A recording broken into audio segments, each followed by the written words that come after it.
El llamamiento de Felipe. Estudio del Evangelio del apóstol Juan. Felipe evangelizó a Natanael explicándole tres cosas: por qué Jesús de Nazaret es el Señor, por qué Él es llamado Hijo de José y por qué el Señor Jesús es llamado Nazareno. Ven y ve. El siguiente día quiso Jesús ir a Galilea, y halló a Felipe, y le dijo: sígueme. Y Felipe era de Betsaida, la ciudad de Andrés y Pedro. Felipe halló a Natanael y le dijo: hemos hallado a aquel de quien escribió Moisés en la ley, así como los profetas, a Jesús, el hijo de José, de Nazaret. Natanael le dijo: ¿de Nazaret puede salir algo de bueno? Le dijo Felipe: ven y ve. El siguiente día. Este es el cuarto de los 4 días o eventos mencionados en este capítulo que marcan el proceso de la revelación del Señor Jesús como el Mesías. Y dice el apóstol Juan: quiso Jesús ir a Galilea. El que el Señor Jesús haya decidido ir demuestra que la iniciativa de salvación es de Dios. Al saber que ahí encontraría a Felipe, decidió ir a Galilea, en el mismo sentido que también dice que le era necesario pasar por Samaria para encontrar a la mujer samaritana. Este conocimiento salvífico del Señor Jesucristo es en el sentido puro de la elección y la predestinación. Él sabía quién era Felipe, quién llegaría a ser, y entonces lo buscó. Pero su previo conocimiento no obligó a Felipe. El Señor lo llamó y Felipe respondió a favor del Señor Jesús de manera libre, espontánea y voluntaria, al igual que llamó a Judas Iscariote, pero éste al final se apartó. Galilea. Los evangelios sinópticos también indican que tras su bautismo por Juan, el Señor Jesús se fue a Galilea y allí inició su ministerio de predicación. Galilea fue el centro de operaciones del Señor Jesús, en contraposición con Jerusalén. Era aquella tierra que estaba al otro lado del Jordán, desde donde se encontraba el Bautista. El Señor Jesús, como en su momento lo hizo Josué, se presentó ahí y fue bautizado, figurando así el cruce del río Jordán para poseer la tierra prometida. Sin embargo, según el bosquejo de Moisés, era necesario primero la liberación de Canaán para poder tomar posesión de esta tierra. Por esto, desde Galilea, una región no tan sujeta a la administración central judía en Jerusalén, es de donde el Señor Jesucristo empieza la liberación de Israel. En Galilea tendrá mayor libertad de acción porque la injerencia de los de Jerusalén era esporádica. Desde Galilea, mediante señales, dará a conocer su programa de acción y propondrá su proyecto de salvación, y desde ahí entrará triunfalmente a Jerusalén como rey de Israel para terminar su liberación mediante la sabiduría de la cruz. Allí en Galilea, el Señor Jesús halló a Felipe. Lo halló no por casualidad, sino porque Él le buscó. Y lo mismo es con nosotros. Es Él quien nos busca, y nosotros le amamos porque Él nos amó primero. En la lista de los apóstoles, los sinópticos colocan a Felipe en 5º lugar, pero el Evangelio de Juan lo pone de 3º, tras Andrés y Pedro. Papías, un discípulo directo del apóstol Juan, que fue obispo en Hierápolis, en la ciudad de Frigia, coloca también a Felipe en tercer lugar dentro de una lista de apóstoles que él menciona. Esto hace pensar en la estima por Felipe que sentían el apóstol Juan y todos los que siguieron su tradición, y explica por qué solamente el Evangelio de Juan relata anécdotas de él. Y Felipe era de Betsaida. Y Betsaida también era el lugar de nacimiento de Andrés y Pedro, aunque, según los sinópticos, Andrés y Pedro, Mateo y el Señor Jesús tenían su domicilio en Capernaum. Betsaida era una ciudad ubicada en la ruta hacia Cesarea de Filipo y estaba bajo la tetrarquía de Felipe, hermano de Herodes Antipas. El nombre Betsaida significa casa de la pesca, lo que vincula también a Felipe con el oficio de pescador, al igual que Andrés y Pedro. Así que, la conocida frase del Señor Jesús, «Os haré pescadores de hombres», también es aplicable a Felipe.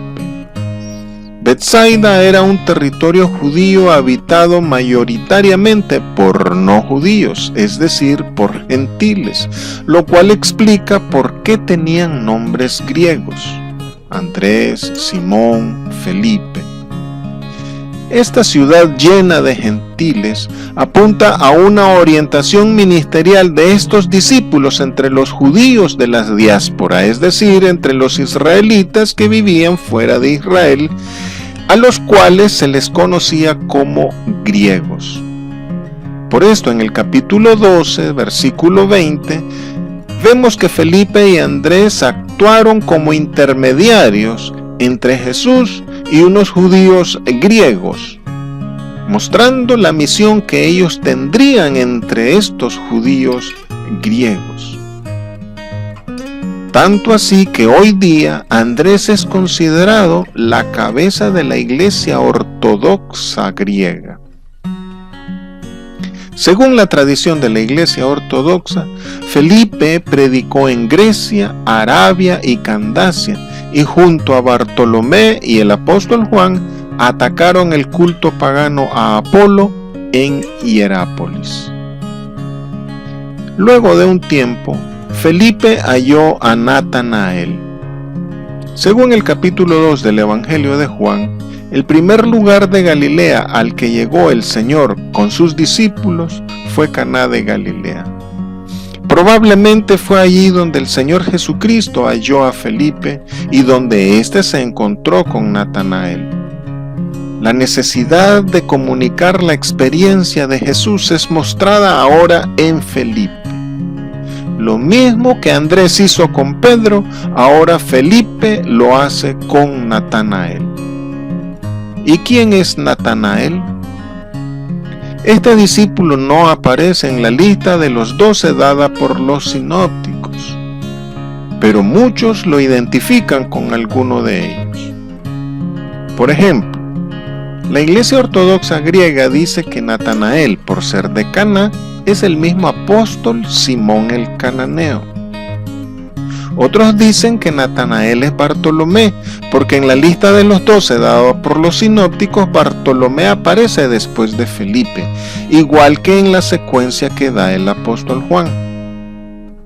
Hay quienes, por otro lado, aducen que es el apóstol Mateo, por el significado de los nombres. Mateo significa don de Yahvé y Natanael significa Dios ha dado. Y algunos creen que es un personaje ficticio aunque representativo. No obstante, es mencionado nuevamente en el capítulo 21, versículo 2, y los padres de la iglesia lo reconocen como real. Los padres antiguos de la iglesia dicen simple y llanamente que Natanael fue un discípulo que no llegó a ser de los 12. Ante todo esto, es llamativo que el característico sígueme de Jesús, que es representativo para los apóstoles, no le fue expresado a Natanael.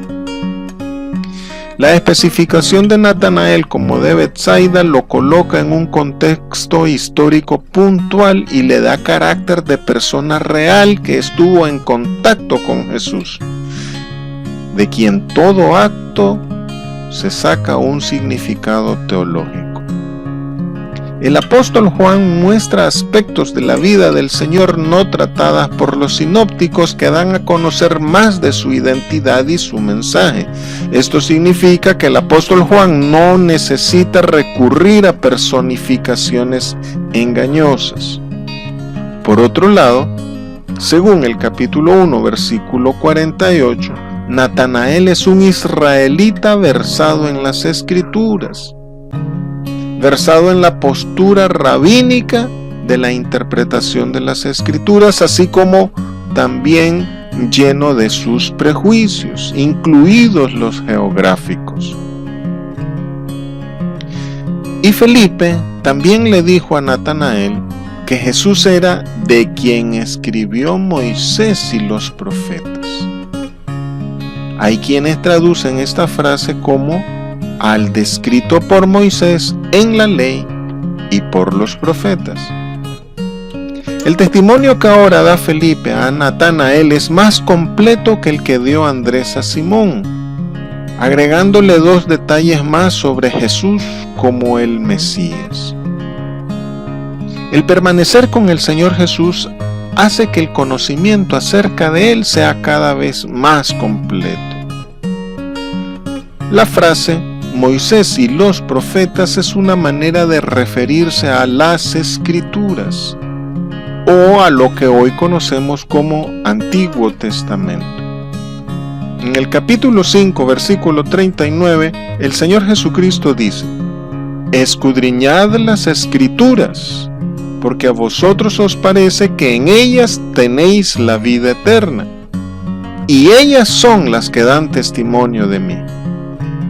Aquí, el apóstol Juan vuelve a mencionar las Escrituras como testigo de Jesucristo. La lista de pasajes mesiánicos en el Pentateuco es larga, y en los profetas también. Basta revisar las tipologías de los principales personajes. El argumento de Felipe, que incluye a Moisés y a los profetas, indica que Natanael también se ocupaba de la búsqueda del Mesías. Ambos eran adictos al estudio de la ley y de los escritos de los profetas y habían visto en las Escrituras el anuncio y la figura del Mesías.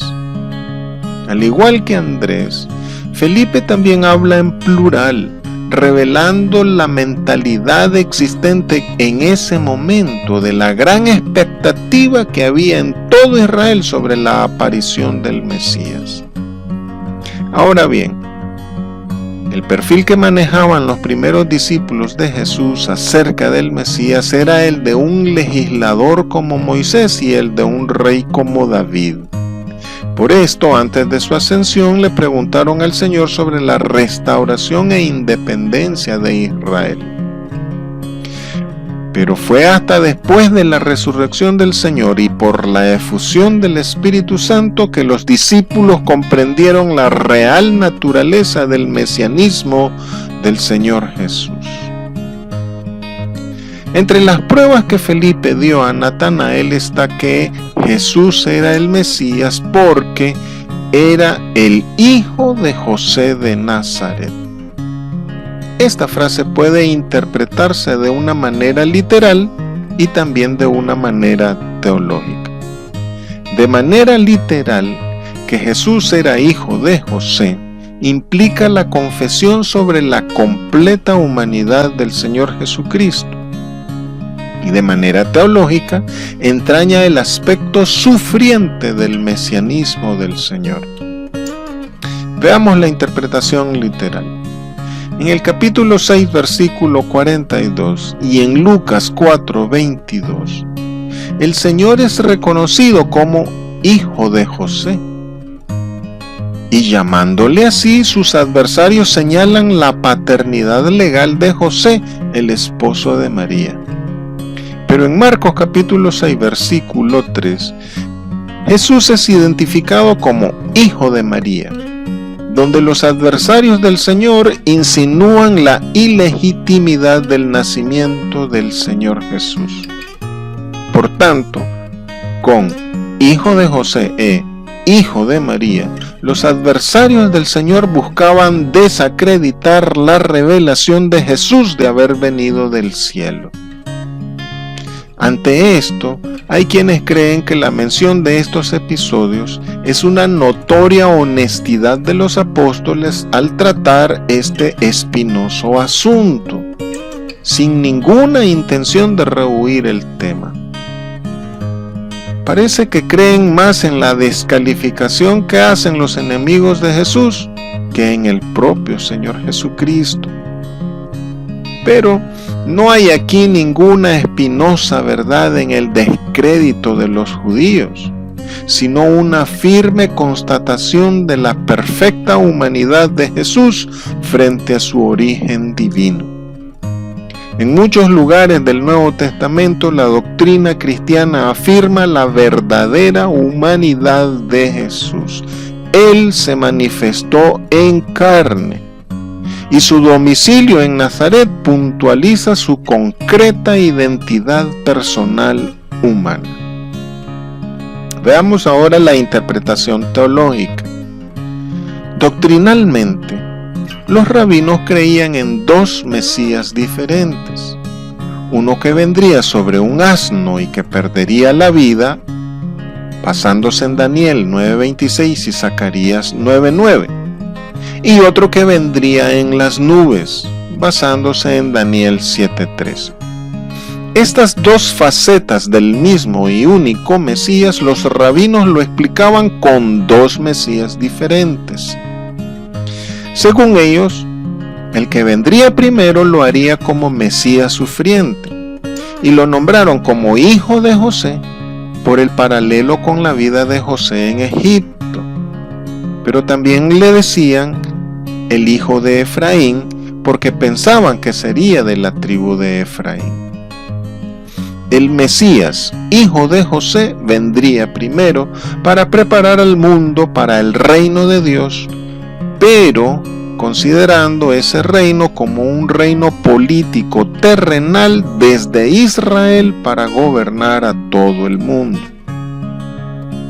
Este primer Mesías vendría a enseñar los secretos de la ley y pelearía contra los enemigos de Israel, pero moriría en la batalla. Después de la muerte del hijo de José, habría un tiempo de calamidad y tribulación para Israel, tiempo tras el cual aparecería el Mesías, hijo de David, a vengar la muerte del primero y a reinar sobre el mundo desde Jerusalén. Probablemente, Felipe alude aquí a Natanael esta interpretación rabínica de los dos Mesías, quizá tomando en cuenta la apocalíptica afirmación de Juan el Bautista que Jesús era el Cordero de Dios. Felipe también afirma que Jesús es de Nazaret. ¿Cuál es la importancia de puntualizar que el Señor era de Nazaret? La región de Galilea donde se localiza Nazaret era un territorio menospreciado por los de la provincia de Judea, tal y como despreciaban también a los de Samaria. La razón es que Galilea y Samaria era una población mixta. Habían arameos, fenicios, griegos y judíos. Además que los consideraban como gente ruda y sin cultura, sin educación, gente periférica, tanto geográfica como académicamente. Nazaret era una pequeña aldea agrícola al sur de Galilea, con solo unas docenas de familias, por lo cual no era digna de tener el rango de ciudad. El Talmud, un escrito rabínico judío, no la incluye en su lista de las 63 ciudades de Galilea. Ni Josefo, un historiador judío contemporáneo de los apóstoles, Tampoco la incluye en su propia lista de las 45 ciudades de Galilea. Hoy, Nazaret es una ciudad árabe y es la más grande de Israel. Y le dijo Natanael: de Nazaret puede haber algo de bueno. Aunque Natanael era galileo y por consiguiente sujeto del desdén de los de Judea, aún así hace eco de ese mismo desaire hacia Nazaret, prejuzgando incluso al Señor Jesucristo. Quizá el fracaso de quienes se levantaron a sí mismos como Mesías, por ejemplo Judas el Galileo o el profeta egipcio mencionados en el libro de los Hechos y otros como ellos, influyó en el escepticismo. Pero el Señor Jesús, con Él mismo, mediante su predicación y sus obras, se encargará de mostrar a Natanael todo lo bueno y superior que ha salido de la menospreciada Nazaret. Para empezar, Natanael no se percata del símbolo encerrado en el nombre de esta ciudad. Nazaret en hebreo se dice Neser, y Neser significa retoño, renuevo. Y al Señor Jesús, los profetas lo anuncian como el retoño, como el renuevo, y por eso también se le dice Nazareno. De esta manera, al especificar que Jesús es de Nazaret, advierte no solo su domicilio, sino también su profética condición de nazareno, es decir, de vástago, de retoño, de renuevo de David. Aunque muy instruido sobre la llegada del Mesías, con su reacción desdeñosa, Natanael muestra lo deficiente de su aprendizaje de la tradición judía sobre el Mesías. El contraste con Felipe indica que Natanael no fue discípulo del Bautista, lo que le hubiese ayudado a ver en el Señor Jesús la expresión exacta de la descripción escrituraria del Mesías. De aquí la importancia de ser enseñados por maestros de sana doctrina. El grupo representado por Natanael deberá superar el concepto político del Mesías y aprender el nuevo concepto de Hijo del Hombre. Este título, Hijo del Hombre, conlleva principios universales e integrales para con toda la humanidad, trascendiendo el nacionalismo particularista, exclusivista y etnicista de los judíos. Y Felipe le dijo: ven y ve. Felipe repite el reto de fe que Jesús le hizo a Andrés: ven y ve. No intenta convencer, sino que invita a vivenciar. El mensaje del Señor Jesús puede ser comprobado, puede ser sometido a demostración, porque el mensaje de Él es una experiencia. Al Señor Jesús hay que conocerlo de primera mano. Así, la propuesta de ir y ver es en realidad el primer llamado a la conversión. Hay aquí una perspectiva testimonial dominada por la necesidad de ver. El Bautista vio a Jesús y el Señor invitó a los discípulos a ver. Y el Señor mismo vio a Simón y también vio a Natanael. Ver no es solo una mirada a la persona de Cristo, es un reconocer y contemplar su gloria y majestad.